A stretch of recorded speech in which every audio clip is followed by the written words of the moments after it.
Пејсажите, глацијалните езера, водотеците, флората, фауната, планинарските активности.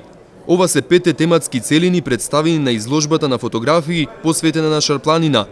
Авторот Јован Божиновски, кој е долгогодишен планинар, претседател на планинарскиот клуб Љуботен од Тетово и водич на планина, преку 60 на фотографии ги пренесува природните вредности на овој планински масив. Желбата, значи сликувањето на овие фотографии трае повеќе години.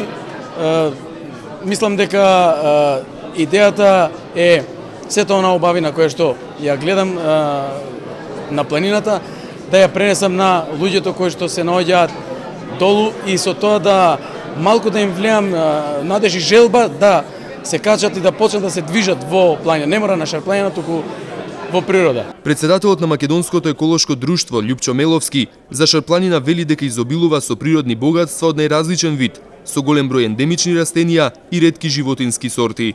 На Шарпланина и покрај човековото присуство веројатно со милениуми и покрај питомиот предел што е создаден со интеракцијата на човекот и природата преку традиционалните активности на човекот во смисла на сточарството најмногу, сепак на Шарпланина се зачувани и најразлични видови животни кои што бараат недопрена природа, како што се например мечката и балканскиот рис, како и други животни. Може да се каже дека она што ние мислевме да биде постигнато со оваа изложба, која нема да остане во Скопје, ќе биде прикажана и во други градови низ Македонија,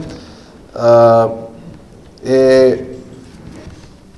подигање на свеста за значењето, за вредностите на планината, затоа што кога човек ќе ги види преку уметничкото око и објективот на фотоапаратот, може би ќе се замисли дали таквите убавини вредат да бидат зачувани за идните генерации.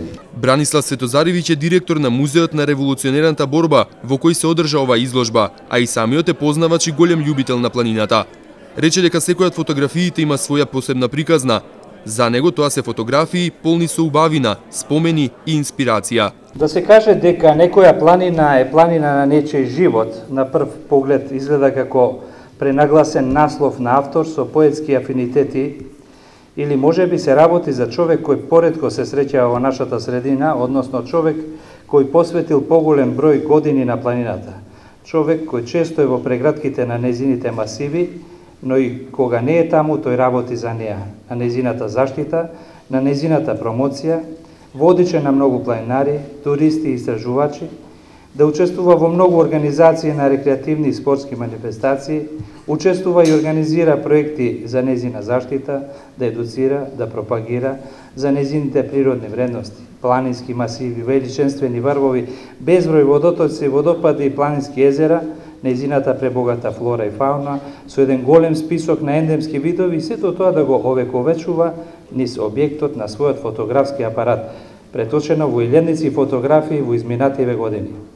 Тоа значи фотографии од планината, незината флора и фауна, незините води, планинарите што ја сакаат, од изгреј сонцето до неговото заоѓање, од опфатот на незините безброј варијанти низ 4 годишни времиња, се до незините чудесни меѓусезонски периоди, заради кои народот таа планина ја нарекол Шарпланина. Има еден таков човек кој го заслужува насловот. Тој е авторот на денешнава изложба на фотографии на Шарпланина, Јован Божиновски Ѓупе. Изложбата се реализира заедно со Македонското еколошко друштво во рамки на проектот финансиран од Германската фондација за животна средина. Поставката ќе може да ја погледнат и тетовци од 6 декември во музичкото училиште се до крајот на годинава, а потоа фотографиите ќе бидат изложени и во други градови.